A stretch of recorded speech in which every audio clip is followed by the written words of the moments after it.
बोलिए सतगुरु माता सुदीक्षा सविंदर हरदेव जी महाराज की जय। गुरु रूप प्यारे सासंग जी प्यार से बोलिए धान निरंकार जी। सासंग जी बड़ा ही खुशी का समय है, बड़ा ही आनंद का पल है और दास आशा करता है कि आप जी सभी संत महापुरुष सदगुरु माता जी की असीम कृपा से, रहमत से, आशीर्वाद से बहुत ही अच्छे होंगे, स्वस्थ होंगे, तंदुरुस्त होंगे। तो आओ सत्संग जी हम सभी मिलकर परमपिता परमात्मा का, अपने सच्चे सदगुरु का गुणगान करें, क्योंकि सत्संग जी इस तरह धाम पर गुणगान करने के लिए परमात्मा ने हम सबों को भेजा है। परमात्मा ने सत्संग जी इतनी सुंदर बुद्धि, विवेक, रचना, हर चीज जो दिया है सत्संग जी गुणगान करने के लिए दिया है। भगवान जब इंसान को बनाया था तो बहुत ही खुश हुआ था सत्संग जी कि इंसान धरा धाम पर जाकर वो भक्ति भजन करेंगे, वो सेवा सत्संग करेंगे, एक दूसरे का प्यार एकत्र मिलवर्तन के साथ पेश आएंगे। भगवान इसलिए बहुत ज्यादा खुश हुए थे। लेकिन आज अफसोस है सत्संग जी कि आज इस तरह धाम पर आकर इतनी सुंदर समझ, इतनी सुंदर बुद्धि, विवेक, हर चीज पाकर आज हम ना समझ बनते चले जा रहे हैं, आज हम ना समझ बनते चले जा रहे हैं। तो अब सत्संग जी संत महापुरुष देखते हैं सत्संग जी जब इस धरा धाम पर जो सत्संग जी लोग इधर से उधर भटकते रहते, भटकने में लग जाते हैं, जब अत्याचार का बोलबाला होने लग जाता है तो संत महापुरुष इस धरा धाम पर आकर सत्संग जी हम इंसानों को समझाते हैं। कहते हैं कि उठ जाग मुसाफिर भोर भयो, अब रैन कहाँ जो सोबत है, और जो सोबत है सो खोबत है, जो जागत है सो पावत है। सत्संग जी संत महापुरुष सदा इस तरह धाम पर आकर हम इंसानों को जगाने की कोशिश करते हैं, तत्पर प्रयास करते हैं कि जाग जाएं। इंसानों जाग जाओ, क्यों गफलत की नींद में सोए हो। ये शरीर ये जो है ना, ये अजर अमर नहीं है, ये क्षण भंगुर है, पल में समाप्त होने वाली है। न जाने पल में क्या हो जाएगा, इसकी कोई गारंटी नहीं है और तुम सो रहे हो। अरे जिस काम के लिए आए हो पहले वो काम तो हम कर ले। जिस काम के लिए धरा धाम पर आए सत्संग जी, पहले वो काम कर ले। वो काम नहीं करके आज हम दूसरे काम में उलझ चुके हैं। इस भौतिकवादी संसार में, इस रंग बिरंगे संसार में जो देखते हैं उसी को हम हकीकत मान चुके हैं सत्संग जी, और उसी रंग बिरंगे संसार में हम घुलते मिलते चले जा रहे हैं। परमात्मा याद ही नहीं आ रहा, जिसने हमें सब कुछ दिया है वो याद ही नहीं आ रहा है, जिस ज्योति का हम अंश है वो याद ही नहीं आ रहा है। तो सत्संग जी पवित्र संपूर्ण अवतार वाणी का शब्द है, बाबा जी ने बड़ी सुंदर भाव से सत्संग जी कहे हैं कि जिस ज्योति का अंश तो मानव, उस ज्योति को पहले जान। अरे भैया, जिस ज्योति का अंश है, जहाँ से हमारा जन्म हुआ है, जहाँ से हम यहाँ इस धरा धाम पर आए, पहले उसको तुम जान ले कि आखिर किसके कारण से, किसके बदौलत हम इस धरा धाम पर आए। कौन है जो हमें इस धरा धाम पर भेजा है, कौन है जो हमें इतनी सुंदर समझ दी है, कौन है जो इतनी सुंदर बुद्धि विवेक रचना दी है, कौन है जो हर चीज, ये घर द्वार महल अटारी हर चीज से नवाजा है। आखिर वो है कौन। पहले उस ज्योति को हम जान ले कि जिसके कारण जो साथ संगत जी हमें हर चीज मिल रहा है, हम उसको जान ही नहीं रहे और भटक रहे हैं। आज इस संसार में भक्ति करने में कोई पीछे नहीं है साथ संगत जी, सभी भक्ति करते हैं, सभी पूजा पाठ करते हैं। लेकिन सत्संग जी संत महापुरुष कहते हैं कि अंधेरे में तीर चलाने से क्या फायदा। जब आप जानते नहीं, जब आप पहचानते नहीं तो आप किन से पूछेंगे, किन से सवाल जवाब करेंगे। जान जाइए, पहचान जाइए, फिर जाकर देखिए। संत महापुरुष सदा इस धरा धाम पर चलाने की कोशिश करते हैं हम इंसानों को।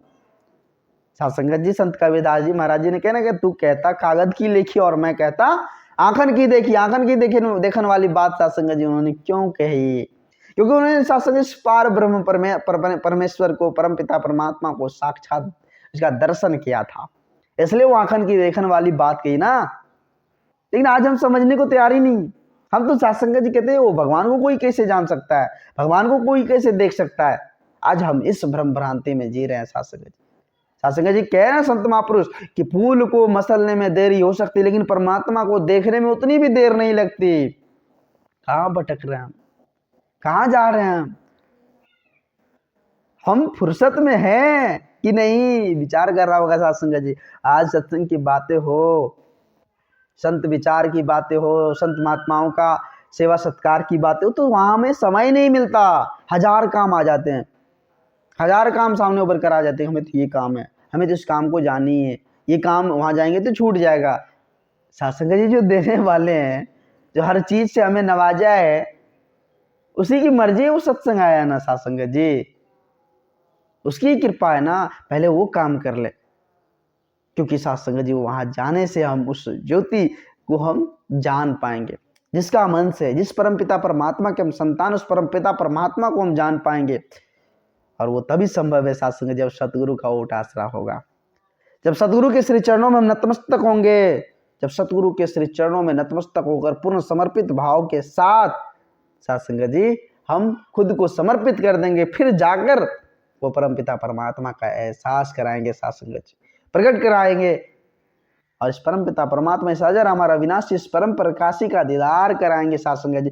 फिर तो समझ आएगी कि एक नूर दे सब दे अंदर, नर है चाहे नारी, फिर एक नूर ही सत्संग जी सब में नजर आएगी। कोई वैर, कोई तकरार, कोई नफरत, कोई उलझन, कोई झंझट नहीं, समय वही परमात्मा नजर आएंगे। तो फिर सत्संग जी समय वही परमात्मा जब नजर आएंगे, हर घट में वही परमात्मा नजर आएंगे, तो फिर तकरार कैसे होगी? कोई भगवान से लड़ाई कर सकता है सत्संग जी? कोई भगवान को गाली गलौज कर सकता है? नहीं कर सकता ना। तो सब घट में, हर जर्रे जर्रे में वो परमात्मा होंगे सत्संग जी, तो हम कहाँ किसी से वैर करेंगे? तो फिर नफरत नाम का सब कुछ दीवारें खत्म हो जाएगी। तो आओ सत्संग जी, आज ये प्रेम भरा परिवार समय के सदगुरु माता जी की असीम कृपा से सत्संग जी एक उल्लसते भरा परिवार, जहाँ कोई जात पात वर्ण विशेष कुछ भी नहीं, कोई तकरार, कोई मैपन नहीं। हम तो एक इंसान है ना, पहले इंसान बनकर जी ले सत्संग जी। आज क्या हो रहा है इधरा धाम पर? बच्चे हैं, बाल संगते हैं, देख रहे हैं सत्संग जी, तो उसको आज माँ बाप शुरू से सत्संग जी गाइड नहीं करते हैं। अब बाद में आशा का एक उम्मीद लिए खड़े रहते कि मेरा बेटा बाद में हमको बहुत ही सेवा सत्कार करेगा। नहीं सत्संग जी, कभी नहीं हो सकता। आशा की उम्मीद तभी आपकी जब शुरू से वो आपका सुन रहा है, शुरू से जो है आप पर वो आपकी बातों को सुन रहा है, हर चीज कर रहा है आपके आदेश से, तो आप आशा का उम्मीद रखें। नहीं तो सत्संग जी हो, आज इस धरा धाम पर क्या हो रहा है सब जानते हैं। इस रंग बिरंगे संसार में यूथ फैक्टर की बात किया जाए तो सत्संग जी भगवान की जैसी चर्चा होती तो उसको समझ नहीं आता कि भगवान क्या, भगवान साइंस, अरे साइंस हमको तो साइंस से लेना देना है। ये आध्यात्मिक बहुत बड़ा साइंस है सत्संग जी। जिस प्रकार साइंस में हम देखते हैं सत्संग जी प्रैक्टिकल होता है, हर चीज को देखने के लिए, जानने के लिए प्रैक्टिकल करना पड़ता है। तो उसी प्रकार इस अध्यात्म को भी पाने के लिए बहुत बड़ा सत्संग जी प्रैक्टिकल है। नतमस्तक होना पड़ता है, पूर्ण भाव, पूर्ण समर्पित होना पड़ता है, फिर जाकर यह साइंस समझ आती है, अध्यात्म वाली साइंस। और इस साइंस को पढ़ने के बाद सत्संग जी जीवन जीने की असली कला तरीका सत्संग जी में समझ आती है। और जीवन जीने की कला तरीका अगर समझ आ जाए तो सत्संग जी वो साइंस भी मजा आएगा पढ़ने में। तो आओ सत्संग जी, आज ये वेला है समझने का। अगर हम नहीं समझेंगे तो फिर बाद में पछताने के अलावा हमारे पास कुछ भी नहीं होगा। फिर बाद में हम रोएंगे, पछताएंगे कि भैया मैं छूट गई बेला। कहते ना सत्संग जी की जो सतगुरु की ओट गही ना, रोएगा पछताएगा, कहे अवतार ज्ञान बिना नर 84 में जाएगा, 84 में जाएगा। जब ज्ञान ही नहीं होगा तो सत्संग जी 84 में जाना तो निश्चित है। वो 84 का चक्कर बहुत ही सत्संग जी गंभीर है, बहुत ही खतरनाक है, और इतना खतरनाक कि एक एक जन्म में हजार हजार साल तक जीना पड़ता है सत्संग जी। इतना खतरनाक चक्कर है उसका। अरे उस चक्कर से निकलने के लिए आज सत्संग जी सुंदर तन हम सभी को प्राप्त हुआ है, इतनी सुंदर समझ प्राप्त हुई, ताकि उस 84 के चक्कर से बाहर निकलकर इस परम पिता परमात्मा का होकर आनंदित जीवन को जिए। यही इसी कारण से सत्संग जी हम सबों को ये सुंदर समझ भगवान ने दी है। तो आओ सत्संग जी सुंदर समझ को प्राप्त कर सच्चे सदगुरु के श्री चरणों में नतमस्तक होकर सत्संग जी इस मूल्य को पहचान कर, इस वास्तविक पहचान को अपना कर इसका हो जाए, इसमें एकमिक हो जाए सत्संग जी। क्योंकि सत्संग जी सब कुछ करण करावन हार तो ये है, सब कुछ करने वाली ये है। हम आप कुछ नहीं, हम तो एक मिट्टी का पुतला है, हम तो एक मिट्टी का पुतला है।